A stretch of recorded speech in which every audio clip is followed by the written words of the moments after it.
So now it's time for me to propose a conclusion after this, this travel with Foucault, because as I told you, my main point is not to commend Foucault, but to also to go through this kind of text and this wonderful text, because I have to say that for me it's still a wonderful text, and I admire this this last seminar by Foucault, and of course, even if I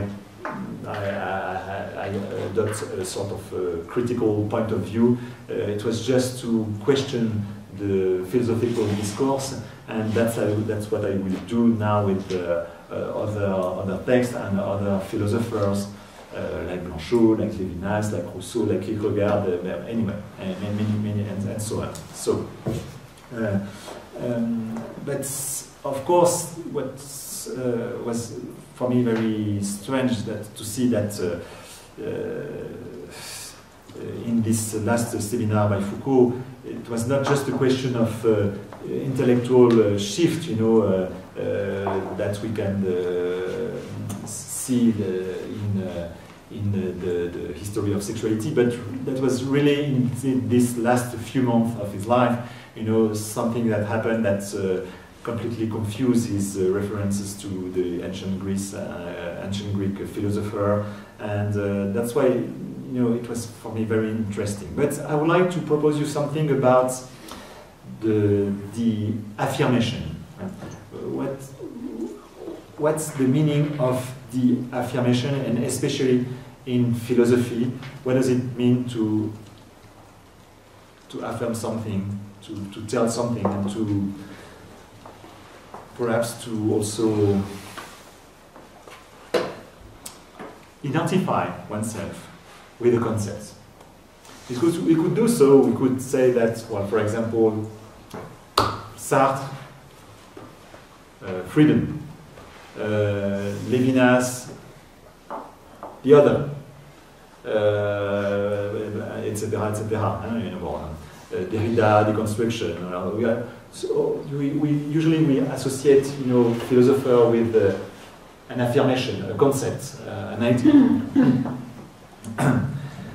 So, with the help of psychoanalysis, I would like to identify some act of language, which is the affirmation.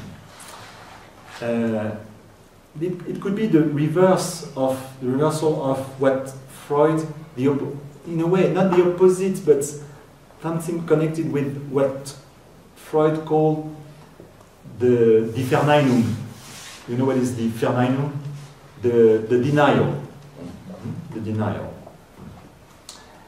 That was, that's his text from 1925. And, you know what is the denial in psychoanalysis, the way Freud analyzed it? It's when somebody say, well, I will talk, for example, that's an example Freud took. Someone was talking about what's dreams, and say, well, I dreamt of, for example, a woman, and well, we had such a sexual relationship, and then, but that's not my mother. So it's well, blah blah blah blah blah. And Freud said, okay, okay. So why did you feel obliged to say that's not my mother? It's because that's your mother. That's not my mother? Okay, that's your mother. Okay. So the Verneinung is to question the way people feel obliged to say something, to deny the possibility of this kind of truth. That's the Verneinung.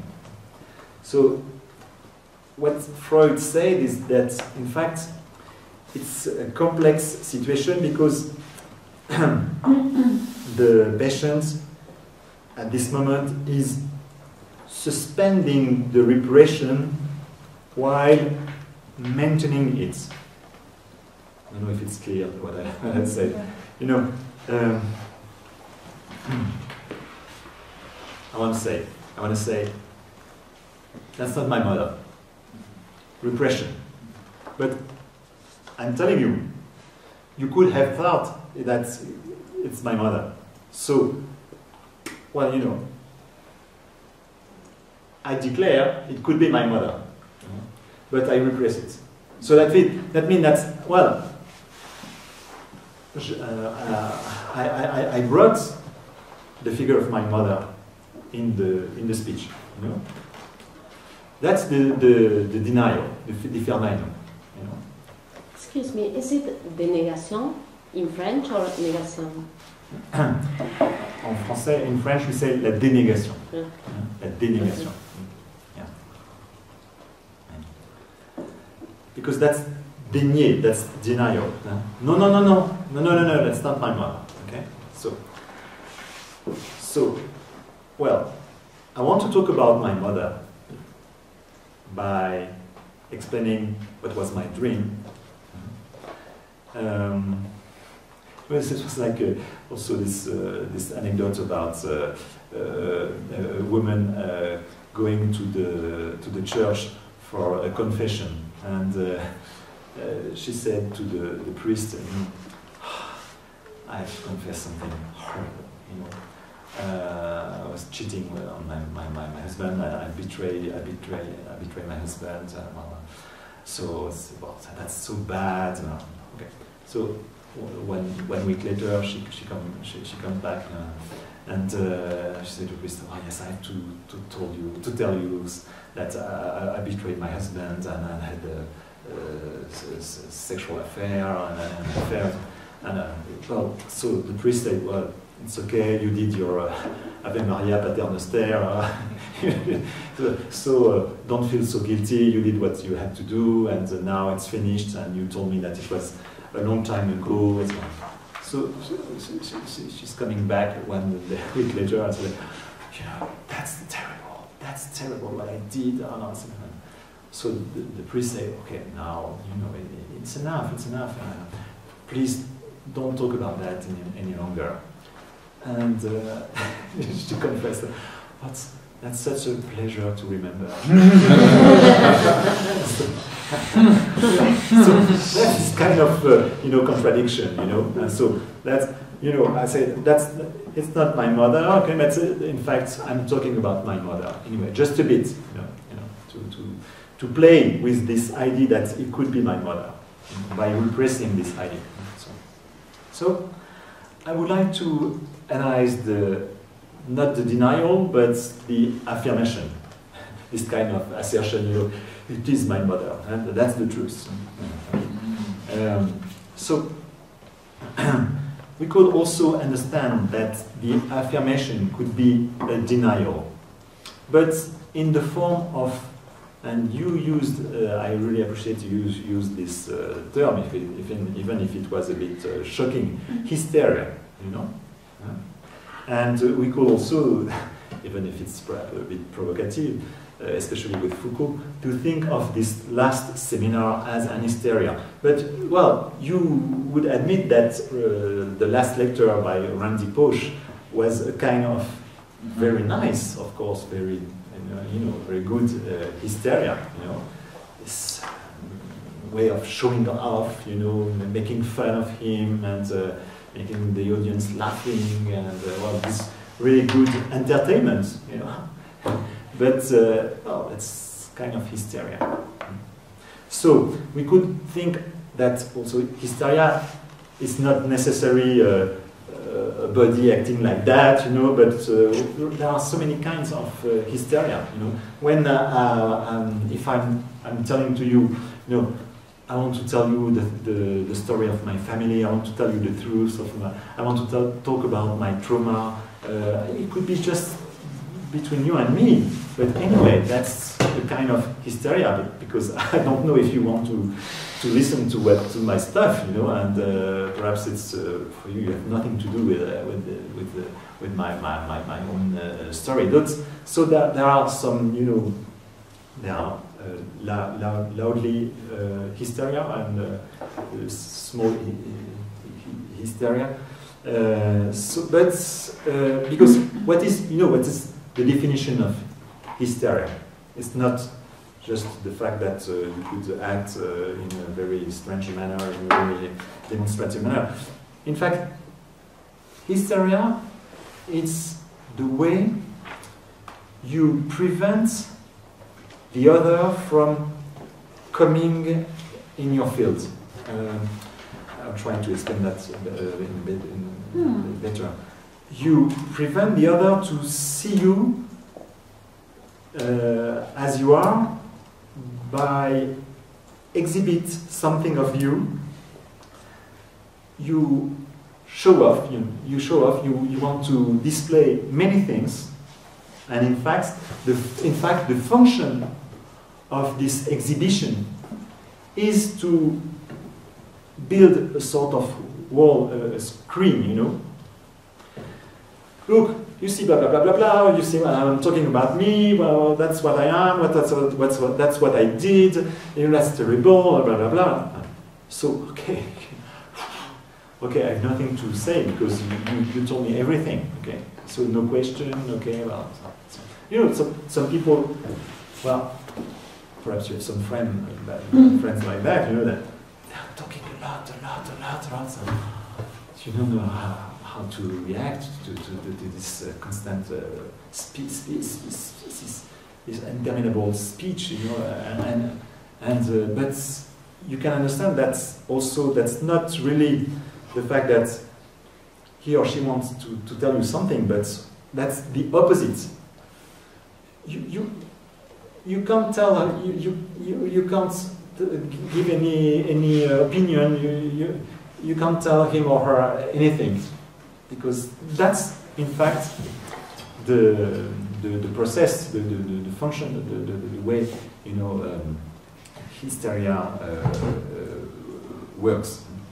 So, we could think of the affirmation, not all affirmation, of course, if I say, well, it's cold, well, it's not a real, it's not at stake, you know. But if I really need to tell you something, you know, I tell you, well, that's the truth, or that's the reality, or that's, you know, we have to take care of the others, or, you know, I'm not this kind of man, you know, and that's what I am, you know. Well, this kind of affirmation could be understood as an unconscious strategy to repress a truth by imposing a speech and perhaps its opposite by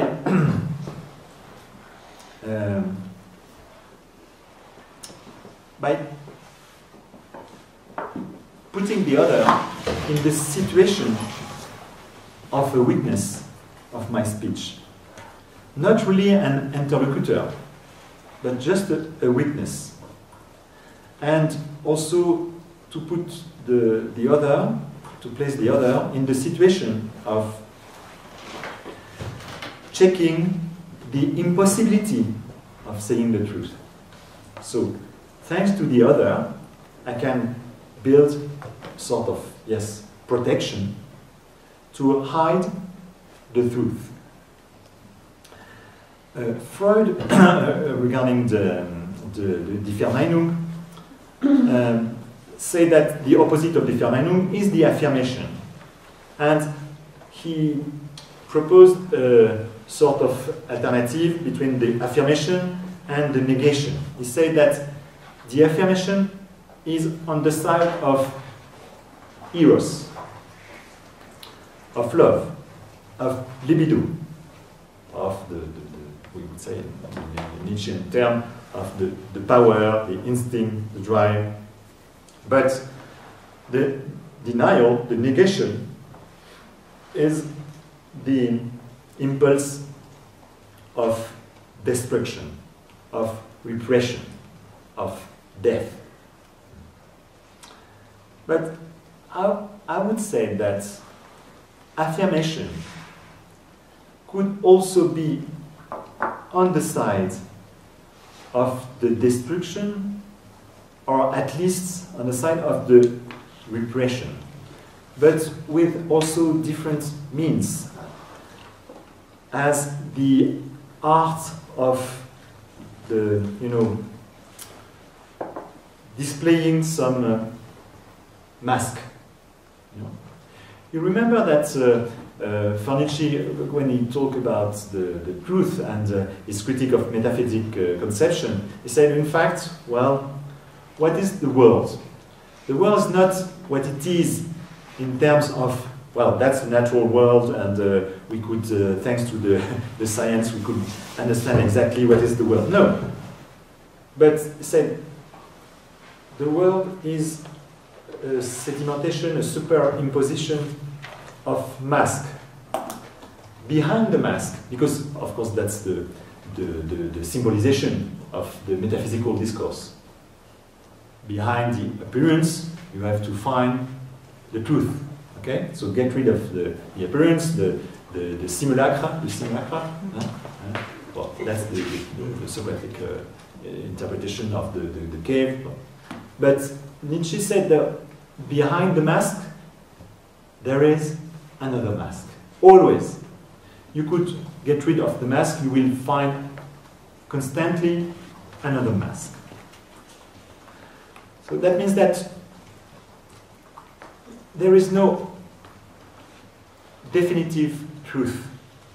There is no truth in the origin, no truth behind anything, but the truth, in fact, that's the combination of all the masks, the way you are displaying the masks. Like in the opera or in the tragedy, in ancient tragedy, In the ancient tragedy, characters or actors, they are all wearing masks.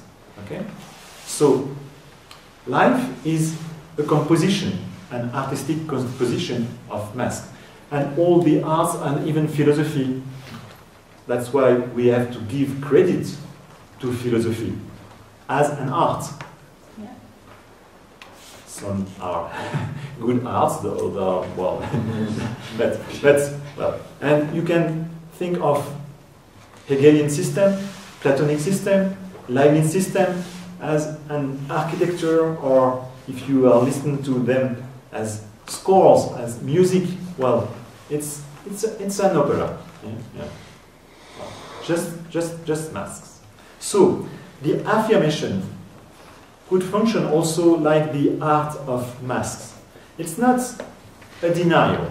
It's just the fact that I want to play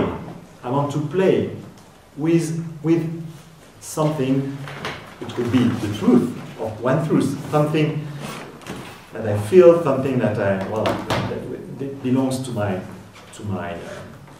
myself. So the affirmation is a self-discourse. I mean, that a discourse which constructs its own basis, not from outside, but from itself. And we could perhaps say that in the history of philosophy, there are philosophy of affirmation, philosophy of interrogation, different style of philosophy. I start with that idea. That's in fact philosophy. That's lifestyle. Okay, so you could live in sort of an affirmative manner, or being constantly in the doubt, or shaking. And I think that we could also distinguish different philosophies even today by philosophy of affirmation, interrogation, shaking philosophy, suspicion. Just a short comeback to Michel Foucault. I would say that in this last lecture or last seminar, this last course, we could check this kind of reconfiguration of the self, which displays many references which try to show us some models, thanks to the ancient Greek philosophers. But it's quite a theater, He displayed a stage, and in fact, who is in the backstage? I would say it's himself, of course, and he will soon leave the stage, definitively.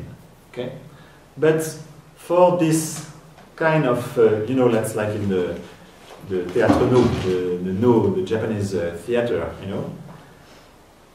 someone is coming from the dead world, progressively, and speaks with the people who are alive, the livings, and there is a sort of negotiation, a discussion, because you can't go directly to what? to the world of dead people, to the world of dead people. So you have to negotiate something. That's the ritual. That's the ritual. The fact that you have to do something. You have to do something for accompanying, this person. So that means that, well, there are like in the Latin world, some in the Latin world, there are some mimes, okay, mimes, yes. So this seminar, I can read it like a sort of mise en scène, staging, where Foucault is displaying us, and he's talking about himself thanks to Socrates. He's talking about himself as a philosopher, because that's the last lesson, very typical standard of the last lesson of a philosopher. So he's Socrates. He's Socrates and he's not Socrates. Okay? Socrates is a mask. He is also Diogenes. He is also the cynic. He is also the stoic. Okay? He is also the historian commenting all these characters. And it's a way to display all these characters for us, not to give us a message, because that's not the function of theater, but to perhaps to deal with his own interrogation, his doubts, because of course he was struggling with the disease, and he didn't know exactly what was the disease, but he knew that it was already the countdown. He knew that it was just a question of month. So we could listen to this seminar as, a kind of strange affirmation. Strange affirmation because the affirmation, that's the title of the seminar, the courage of truth. But truth is... Truth, yes. Truth is something else. That's what he called truth. And this affirmation of the courage and of the truth, that's also something which is kind of hysteria, which has nothing to do with a real message, a real philosophical message, even if it's given as a philosophical message, a philosophical lesson, because now he said, yes, I'm a philosopher as well. Anyway, so there are many transfer, many also repression of the truth of the disease, expression, sublimation. So I don't want to say that it's the opposite that he's saying of what when we were talking about that. Not the opposite, but that's many strategies of transfer, reorganization, recombination of what he lived. I will give you another. We will discuss about that. I just want to finish my conclusion, if you don't mind. So yes, there are philosophy of affirmation, philosophy of interrogation, philosophy of shaking. I would say that affirming a truth could be a symptom of lying. but also affirming a lie. Well, if I keep this language, this word, these terms, that means that we could always, that we in fact always believe in the possibility of truth. So, we must go beyond, thanks to Nietzsche, this position between the affirmation of truth or the affirmation of a lie. So, Nietzsche proposed this strange expression, quite funny expression of the fair lie. Loyalty, you say loyalty? Loyal, so you say, is it okay to say? Loyal lie. Loyal lie, yeah. I don't know if it makes sense, loyal lie. Yes, yeah. You could be loyal, not only innocent, but loyal. You could perhaps be conscious of the fact that not you are lying, but you are mixing the truth and the lie. You don't know exactly what happened, what the reason for what you are acting like that, you know. So it's being loyal. That's not mean you are not cheating with the others. You are not cheating on the others. You don't want to invent something for your own interest. That's not this kind of lie. That's just a question of combination of masks. That's the representation as a lie. You know, the representation of life, the representation of death. That's a question of theater. So that's to be loyal and perhaps an artist to say to say goodbye. You know.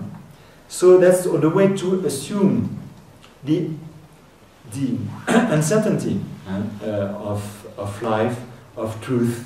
So it's a way of assuming the life, assuming the truth of life, but not by affirming the truth.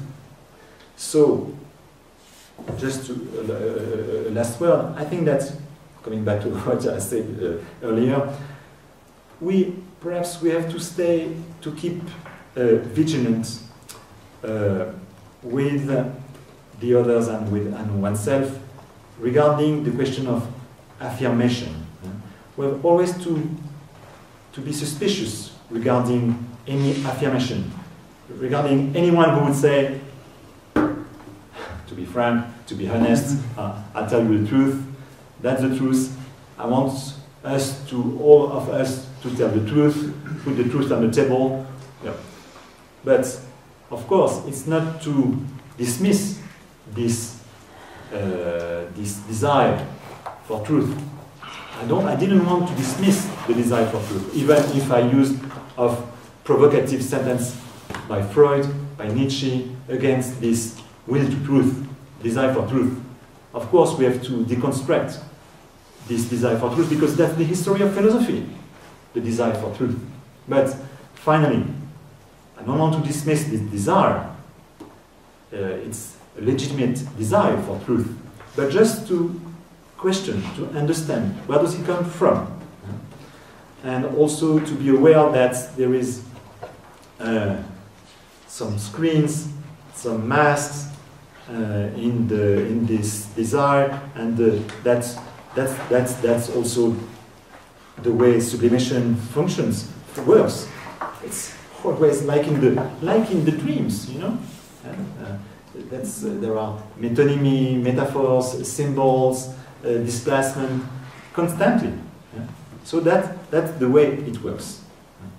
So being suspicious, I think that's a necessity. That's especially when you are listening to philosophers. And well, as I told you, there's just perhaps a question of mood. And as I told you, I hate the complacency, you know. So, and you know, I just wanted to react to some philosophical discourses, you know, nourishing themselves with the complacency. But I would say that's still a philosophical attitude to be suspicious and to understand the meaning and the function of affirmation and the function of lie. So lie could be useful, but not this bad lie, but this loyal lie, this fair lie, which is in fact the lie of any kind of theater. And philosophy is, of course, the theater. So it's up to you, it's your turn. Thank you.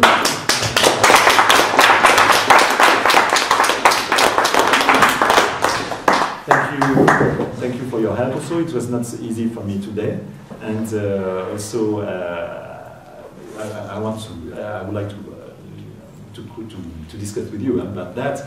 But you made me think about many things about you know, when your reaction to the last lecture of Randy Porsche was so interesting, and that's one part of my work now. And I will use many of your reactions to go beyond this stuff. So yes, some question now. I just wanted to mention I loved what you just did with the shattered meaning play. There's a really neat metaphor in Nietzsche, and I just found a quote that goes along with it. Twilight of the Idols, the subtitle is How to Philosophize with a Hammer. So kind of the way you can look at it is Nietzsche takes his philosophical hammer and he shatters like the surface glossiness of reality. And we're left with like these infinite shards, these shards through which can be reconstituted. And he says here, we're talking about the ways that they go about doing that, right? We were talking about the processes involved. And he says, everyone knows these procedures. One leaves reason and purpose out of the account as far as possible. One shows that given sufficient time, anything can evolve out of anything else. Mm-hmm. And that to me is like the perfect summary of like how these go about working.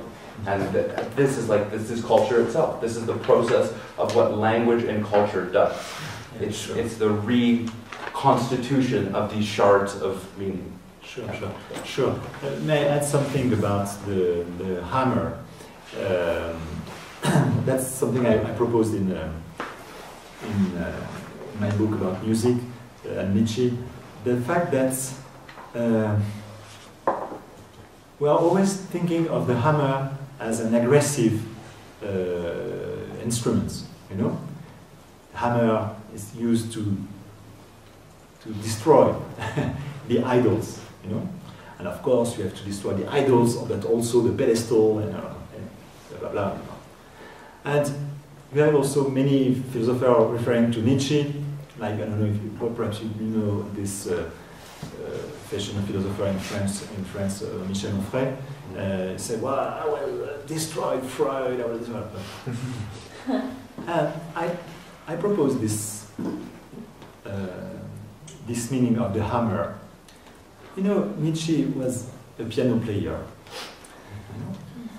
And the hammer could be also the hammer of a piano, you know? Especially because he said we must use that was in the Twilight of the Idols.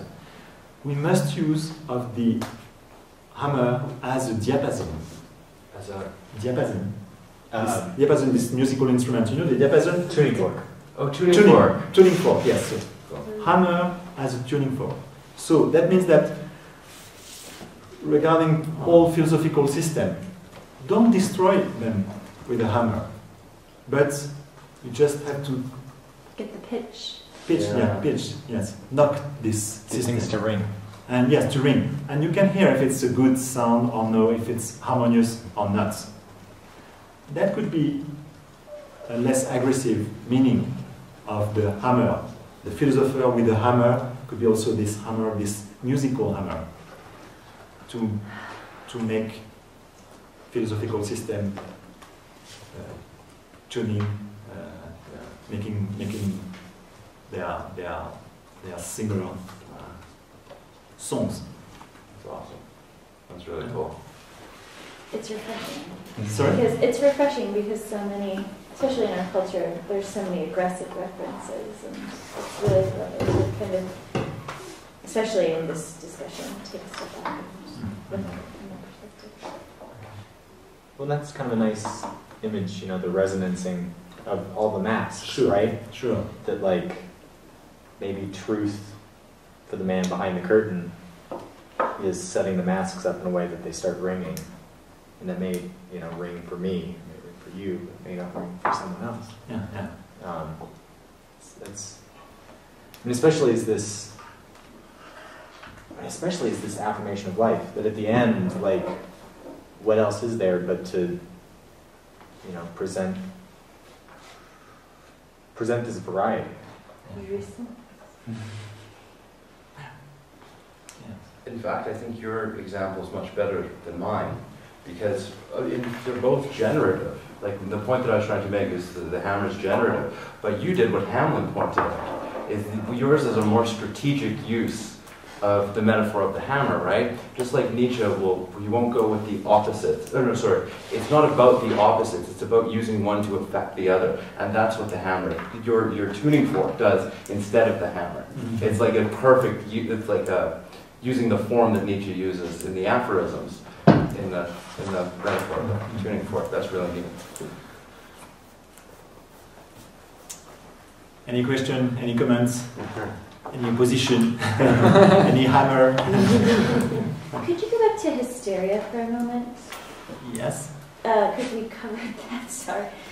Could you just sort of reiterate what you were saying about that? Yes, you know the classic interpretation of the classic analysis of hysteria is according to Freud, to see this kind of symbolization of something repressed in the unconscious and expressing on the body, you know. Hysteria could be seen as a language, a body language, you know, and the fact that, well, of course, you know, in Paris with this, you know, this famous studies about hysteria, which are at the beginning of the psychoanalysis. You know, this how do you say, this woman, she was paralyzed, you say? Yeah. And so she had no use of her legs, you know.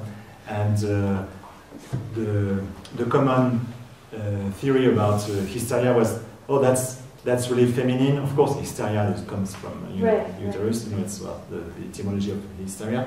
But also that's because, you know, women are constantly lying, they are actresses, you know, that's why hysteria is so feminine and so. Well, so that's a question, that's a lie. But Freud said, it was in this seminar in Paris, you know, said, well, but let's see. Because, of course, under hypnosis, you know, suddenly, you know, the patient could walk, you know. So that was the proof. It was she was lying. Okay, but Freud said, okay, if she's lying, well, now she's awake. I pick with a needle, you know, her leg, and she has no reaction. So it's not a lie. She didn't feel anything. So that means that in fact Freud had this intuition that in fact that was a body language, in fact that she was paralyzed because in fact it didn't work any longer in her life. So it didn't work. She was not able to say that because of her superego. So her body gave the message that she couldn't walk in life like that. It was such an unbearable life. You know?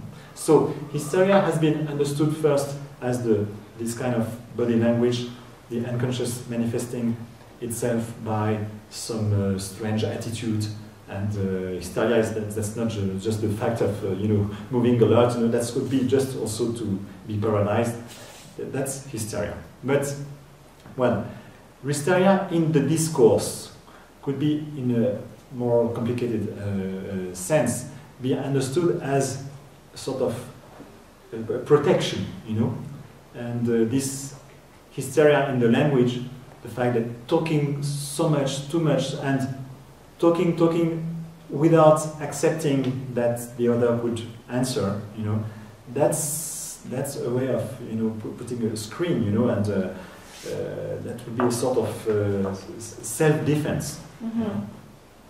And that's so you impose the other all your speech, and and that's too much, you know. And in fact, that's not because you would like to tell the other something, but no, that's the opposite. That you use the language not to tell the truth, you know, to protect yourself, to avoid any question.